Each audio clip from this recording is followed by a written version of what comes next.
Di antara sunnah yang dilupakan oleh ramai manusia, khususnya daripada para pecinta kepada Allah dan kepada kekasihnya Nabi Muhammad sallallahu alaihi wasallam ialah dua zikir. Dua zikir yang diharuskan dan disunnahkan kita jaga pada setiap hari hingga kita wafat. Zikir yang pertama, dengan zikir ini Allah Subhanahu wa taala akan murahkan rezeki kita. Dengan zikir ini Allah Subhanahu wa taala akan melihara kita daripada azab kubur. Dengan zikir ini Allah Subhanahu wa taala akan bukakan pintu-pintu syurga untuk ruh kita semasa kita sudah wafat.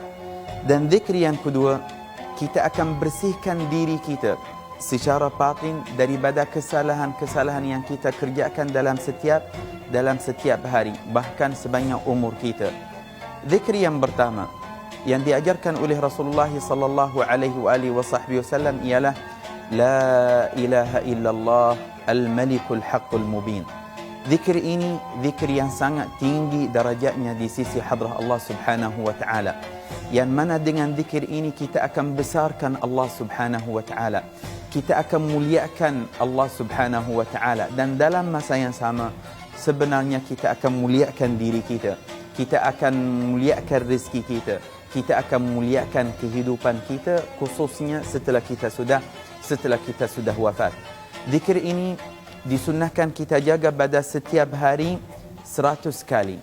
Nabi sallallahu alaihi wasallam telah bersabda dalam hadis riwayat al-Imam an-Nawawi rahimahullah taala daripada Sayyidina Ali bin Abi Talib radhiyallahu anhu wa ardah, berkata Rasulullah sallallahu alaihi wasallam telah bersabda, "Man qala la ilaha illallah al-malikul haqqul mubin kulla yawmin 100 marrah kana lahu amanan min al-faqr wa yu'man min wahshatil qabr wastajlaba bihi al-ghina wastaqra'a bihi babul jannah."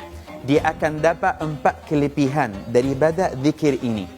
La ilaha illallahul malikul haqqul mubin. Nabi sallallahu alaihi wasallam bersabda, Allah Subhanahu wa taala akan menyelamatkan dia daripada kefakiran. Tak akan jadi fakir. Nak jadi kaya di dalam dunia ini secara zahir, nak duit banyak dan sebagainya, jagalah zikir ini. Ini yang pertama. Amina minal faqr, dijaga oleh Allah Subhanahu wa taala daripada kefakiran. Yang kedua, wa yu'man min wahsyatil qabr, dijaga oleh Allah Subhanahu wa taala daripada azab kubur. Wastughniya aw wastajlaba bihil ghina, dia akan dapat kekayaan daripada hadrah Allah Subhanahu wa taala. Wastaqra'a bihi babul jannah, maknanya dia sudah dekat dengan pintu syurga.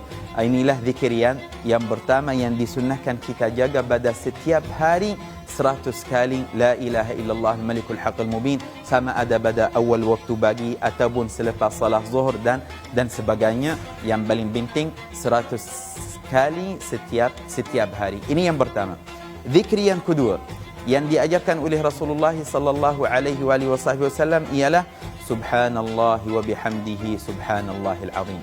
Yang mana dengan zikir ini kita akan bersihkan diri kita secara batin daripada kesalahan-kesalahan yang ada di antara kita dan Allah Subhanahu wa taala.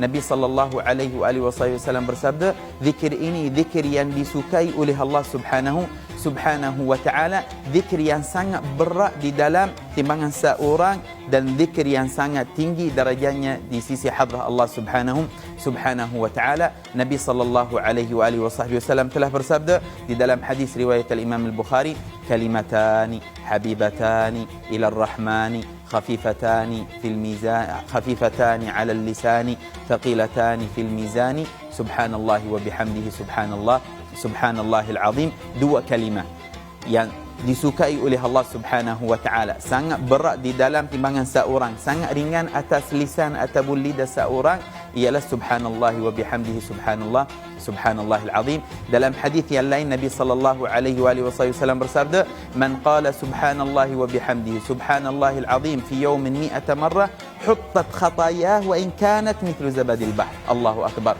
Orang siapa yang baca zikir ini setiap hari 100 kali subhanallah wa bihamdihi subhanallahil azim, Allah Subhanahu wa taala akan mengampunkan dosa-dosanya walaupun dosa-dosanya seperti buih di laut. Masya-Allah, tabarakallah. Dengan zikir ini kita akan dapat kemuliaan di dalam dunia ini dan pada hari akhirah. daripada hadrah Allah Subhanahu wa taala. Mudah-mudahan insya-Allah kita beramal dengan sunnah ini, mudah-mudahan insya-Allah kita melakukan apa yang dilakukan oleh Rasulullah sallallahu alaihi wasallam, mudah-mudahan insya-Allah kita jaga apa yang dijaga oleh Rasulullah sallallahu alaihi wa alihi wasallam. Amin Allahumma amin.